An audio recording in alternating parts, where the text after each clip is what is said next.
Safety at Delimara 4 is mandatory. The equipment at Delimara 4 is advanced and operates at high power and complexity. These systems involve forces and energies that are hazardous if not controlled. The plant supplies electricity to thousands of homes. The pressures, temperatures, and voltages require strict safety protocols. Shortcuts and complacency are not tolerated. Safety rules ensure all personnel return home safely after each shift. These rules must be followed at all times. Hazards at Delimara 4 are specific to power generation.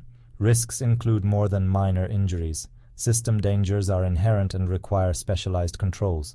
High-pressure steam can escape if a valve is operated incorrectly. It is often invisible and can cause severe burns. High-voltage electricity is not detectable by sight or smell. Contact is often fatal. Flammable natural gas presents fire and explosion risks if not managed. These risks are present throughout the facility. Due to these hazards, safety procedures must be formal and strictly observed. A written set of safety rules governs all operations. Specific terminology in these rules is intentional. "You shall" indicates a mandatory action with no exceptions. "Practicable" or "reasonably practicable" allow for different methods to achieve safety, but do not lower the standard. Practicable means if a safety measure is technically possible, it must be implemented. Reasonably practicable involves assessing risk versus resources, but always prioritizes safety. Understanding this terminology is required for compliance. Distinguish between system dangers and general workplace hazards. General hazards include wet floors, poor lighting, or cluttered walkways. Procedures for these hazards differ from those for system dangers. System dangers include high voltage and high pressure steam. These require specialized procedures. Managing system dangers requires formal, methodical safety procedures as outlined in protocols. So, how do we tackle these invisible giants? We do it through a core principle called safety from the system. This isn't just a catchy phrase, it's the bedrock of our entire safety philosophy. It means that before anyone even thinks about putting a spanner on a piece of equipment, we must first make that equipment demonstrably safe. We don't just hope it's safe, we prove it. The goal is to create a secure bubble around the work area, completely cut off from any and all sources of dangerous energy. This means we don't rely on a person's constant vigilance alone. Instead, we physically manipulate the system to remove the danger at its source, making it impossible for the equipment to become live or pressurized while someone is working on it. Let's use a simple example. Imagine you need to work on a large electric motor. Safety from the system doesn't mean just flipping a switch and putting a sign on it. It means going to the switch gear that feeds the motor and physically racking out the circuit breaker, creating a visible air gap in the circuit. Then, we lock that breaker in the off position with a unique padlock that only an authorized person has the key for. This prevents anyone from accidentally re-energizing the circuit. This process of isolation is the first critical step. We are physically disconnecting the motor from its power source in a way that is secure, visible, and under strict control.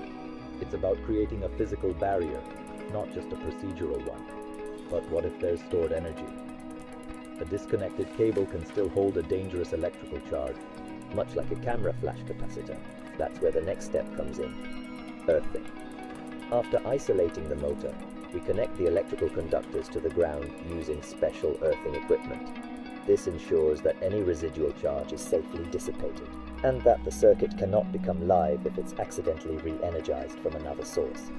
Similarly, if we were working on a pipe that contained high-pressure steam, isolation would mean closing valves on either side of the work area.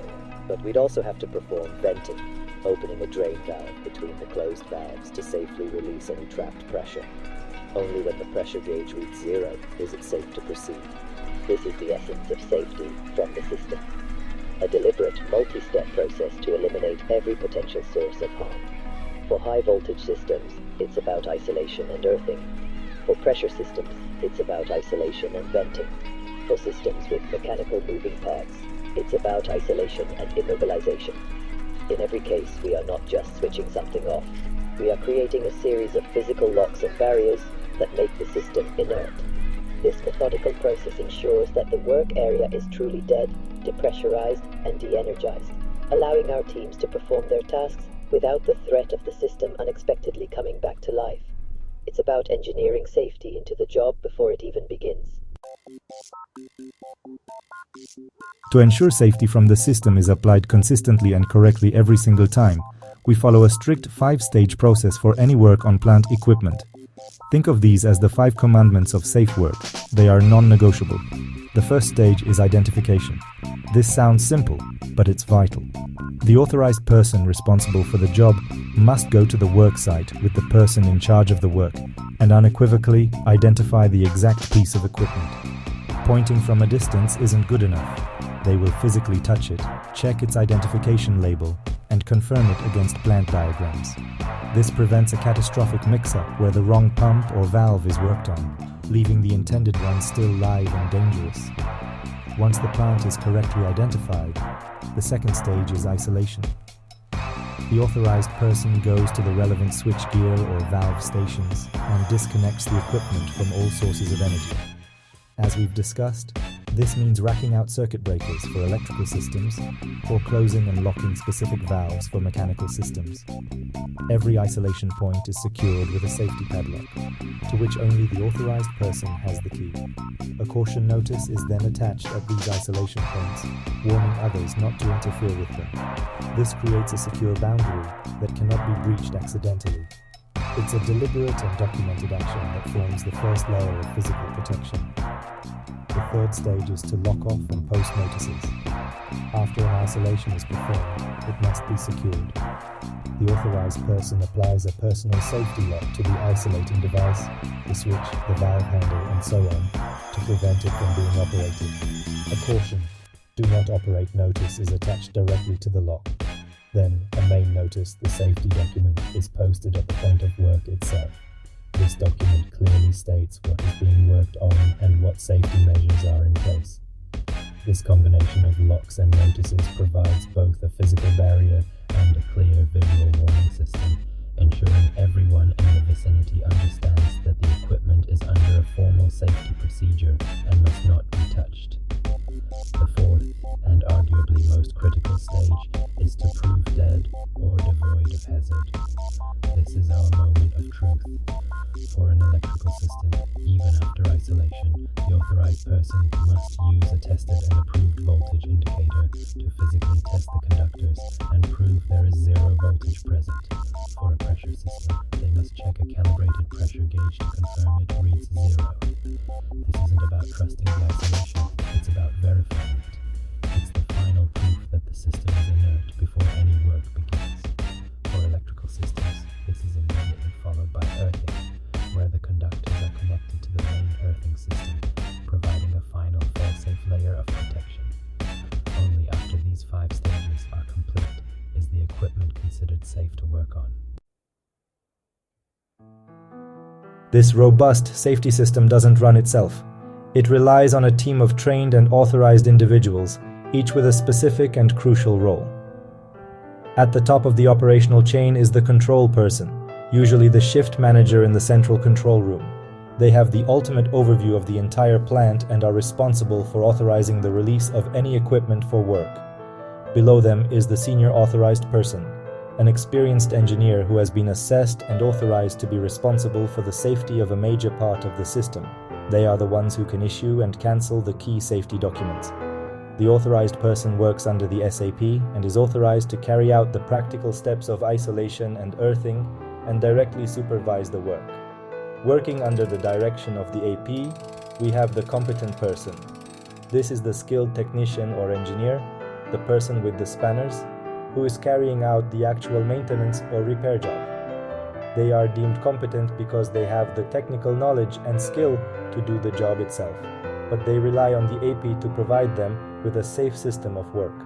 Finally, you might be classified as a selected person. This is someone, like a new trainee or a contractor, who isn't authorized or competent in our systems, but needs to be in a work area. They must be escorted and supervised by an authorized or competent person at all times. Understanding your role and its limitations is fundamental to your own safety and the safety of those around you. This whole process is governed by formal safety documents. The most important of these is the permit to work. This is a formal written document issued by an SAP that details the exact piece of equipment, the work to be done, the isolations that have been applied, and the hazards that have been controlled. It is, in effect, a signed contract stating that the system has been made safe. The competent person must read, understand, and sign this document to accept responsibility for the work area. Another key document is the sanction for test, which is used when equipment needs to be temporarily re-energized for testing purposes under strictly controlled conditions. These documents aren't just paperwork. They are the legal and procedural record that safety has been managed correctly from start to finish. In conclusion, everything we've discussed today, the powerful machinery, the system dangers, the 5 stages of safe work, and the specific roles we all play, is interconnected. Mastering safety at Delimara 4 isn't about memorizing a list of rules. It's about understanding why those rules exist. It's about respecting the power we work with and appreciating the robust system we have built to control it. As a new operator, your most important job is to learn this system, understand your place within it, and never ever be afraid to stop and ask questions if you are unsure about anything. Your diligence and your commitment to these principles are what keep you, your colleagues, and the entire plant safe. Welcome to the team. Let's get to work safely.